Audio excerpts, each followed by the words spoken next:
চালিয়ে নিন। এই আজকের মতো চালানোর একটা কথা মনে পড়ে গেল। এই মনে করুন, যদি আপনারা শিলিগুড়ি থেকে আসেন অথবা কোচবিহার থেকে আসেন ট্রেনে করে, এসে নামতে হবে দিনহাটায়। এবার দিনহাটায় নামার পর ওখানে নিশ্চয়ই বাস আপনাদের আসে। মনে করুন ওখানেই বাস এসে দাঁড়িয়েছে। এবার ওইখানে বাসে ড্রাইভার যারা থাকে ওনারা একটু টিফিন করে। এইবার বাস এসেছে, বাস দাঁড়িয়েছে, প্যাসেঞ্জার উঠেছে, বাসে প্রচণ্ড ভিড় রয়েছে। আর এদিকে ড্রাইভার সিট থেকে নেমে টিফিন করতে গেছে। এক বৃদ্ধ মহিলা ঠিকমতো সোজা হতে পারে না, বয়স অনেক হয়েছে। এবার হাঁটতে হাঁটতে হাঁটতে হাঁটতে গিয়ে সেই বাসে উঠেছে।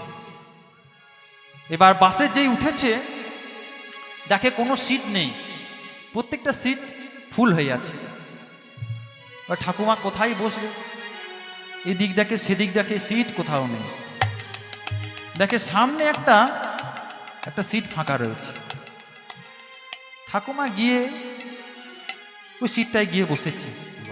এইবার 5 মিনিট পর বাসটা ছাড়বে, টিফিন হয়ে গেছে, ড্রাইভার দাদা এসেছে, এসে দেখে সিটে ঠাকুমা বসে আছে। ও ঠাকুমা, আপনি উঠুন। বাবা আর বলল না, দেখেছো বয়স হয়েছে আমার, কোনো সিট ফাঁকা নেই, বয়স্ক মানুষ, আমি তো দাঁড়িয়ে যেতে পারবো না। ঠাকুমা তা বললে হবে না, এটা তো ড্রাইভারের সিট, এখানে বসে তো আমাকে বাসটা চালিয়ে নিয়ে যেতে হবে। ঠাকুমা বলছে তুমি যাই বলবে বলো, এই সিটটা যখন আমি পেয়েছি আমি কিন্তু আজ বসবো, তুমি অন্য সিটে বসে বাসটাকে চালিয়ে নিয়ে যাও।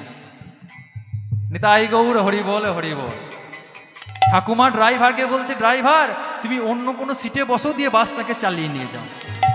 চিন্তা করুন,